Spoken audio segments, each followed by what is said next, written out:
Hey guys, welcome to Rosie's Dessert Spot. Today I'll be demonstrating how to create this rainbow ruffle cake using a 104 piping tip.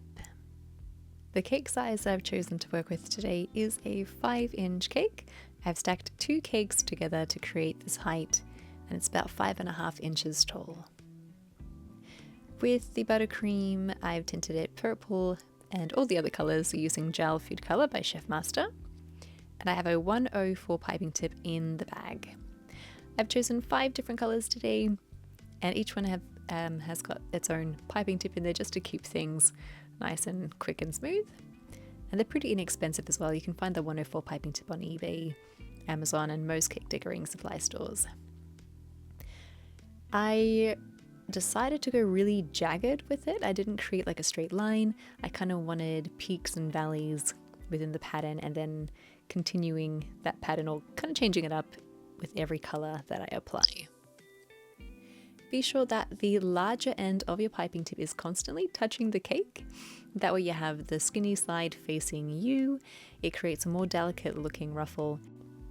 As you apply the layers and you make it really tight, one on top of the other touching, it can add a bit of weight to your ruffle. And so if your piping tip isn't touching the cake at all times as you pipe, it can fall off or fall forward off the cake.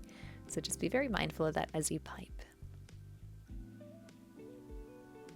Sometimes if your ruffle looks as though it's getting a little bit too messy looking, it could be that there's too much frosting on your piping tip. Give it a bit of a clean and then continue piping, and this should help to relieve any unfortunate looking ruffles, just the sad ones where they don't look so sharp.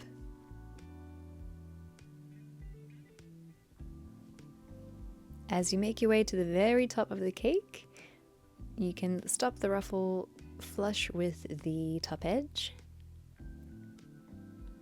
And then when you're ready, create like a dam at the very top of the cake, which is going to hold your sprinkles in.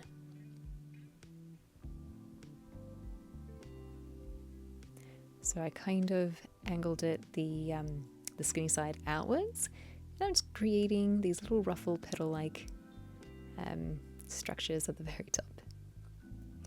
In go the sprinkles, and just shuffle them around so that the whole of the top cake is covered.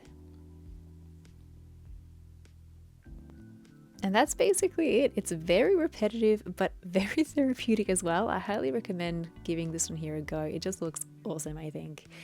If you do recreate it, I would love to see it. Hashtag Rosie's Dessert Spot so I can check it out. Thank you so much for watching, and we'll see you in the next one.